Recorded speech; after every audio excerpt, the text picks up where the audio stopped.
The Hillsborough law dilemma. Will Keir Starmer keep his word? Right? Buckle up because we're about to dive into a story that's got more twists than a politician's spine during election season. Keir Starmer is facing a choice that could define his entire premiership, and it all comes down to 4 words: back to Hillsborough law. But here's the kicker. Here's the one who bloody well promised it in the first place. Picture this. Byrne, Liverpool MP and Hillsborough survivor, has just served Starmer the political equivalent of a last-chance saloon ultimatum. Not through some behind-closed-doors Westminster whisper campaign. Oh no.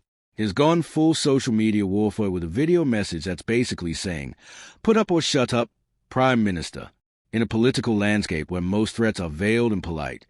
This was a public gauntlet thrown right at Starmer's feet. For anyone thinking, Hillsborough law? What's that when it's at home? Stick with me, because this isn't just another dry political story. This is about accountability, truth, and whether our leaders actually mean what they say when the cameras are rolling. First, let's rewind the clock. This story started with one of the darkest days in British sporting history, April 15th, 1989. FA Cup semi-final, Liverpool versus Nottingham Forest. What should have been a day of celebration turned into a tragedy that claimed 97 lives in a fatal crush at Sheffield's Hillsborough Stadium. But here's where it gets properly sinister. The cover-up that followed was so systematic, so calculated, it makes your average soap opera conspiracy look like amateur hour. False information was pumped out faster than a Westminster spin doctor on espresso, blaming Liverpool fans for their own deaths.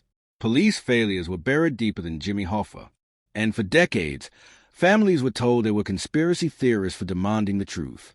Jacob Rees-Mogg. Yes, it pains me to quote him positively, called it the greatest scandal of British policing of our lifetimes. When even the member for the 18th century thinks your policing is dodgy, you know you've really messed up. Which brings us to the present day. Those families are still fighting for justice, and Starmer's got some explaining to do. Here's where it gets spicy. Byrne isn't just any MP having a pop at the PM. He's a Hillsborough survivor who's introduced a Public Authority Accountability Bill. Catch a name, right? But what it actually does is pure gold.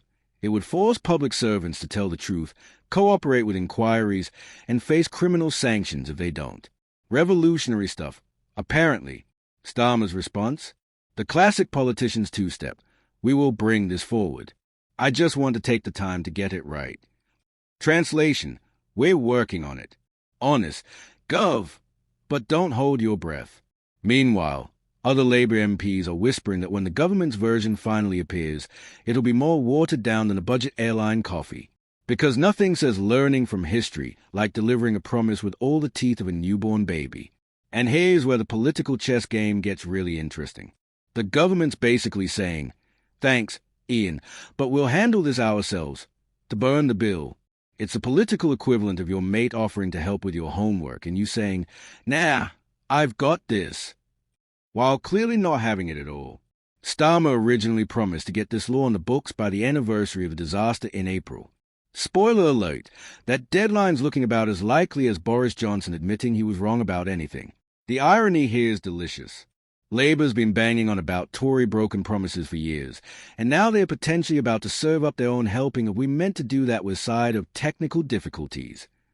But beyond all the political point scoring in Westminster, there are real families who've been waiting over 3 decades for accountability. Byrne's closing message is harder than a Mike Tyson uppercut. For the 97, for every victim of state cover-ups, for truth, for justice. 2 police forces have already paid damages to over 600 people for the cover-up, despite 5 charges being brought, including against a commanding officer. There have been 0 successful prosecutions. 0. That's not justice. That's a masterclass in how to avoid consequences. So there you have it. Starmer is facing his first proper test of whether campaign promises survive contact with the reality of governing. Will he back Byrne's bill and keep his word? Or will he become another politician who discovers that getting it right is Westminster speak for kicking can down the road? The Hillsborough families deserve better than more empty promises and political theatre. They deserve the truth. They deserve accountability. And they deserve leaders who mean what they say. What do you think? Should Starmer back the bill now? Or is he right to take more time? If you want more UK political analysis that cuts through the Westminster waffle, Keep your eyes on this space, because we're not here to play nice. We're here to tell the truth, even when it's uncomfortable. Until next time, keep holding them accountable.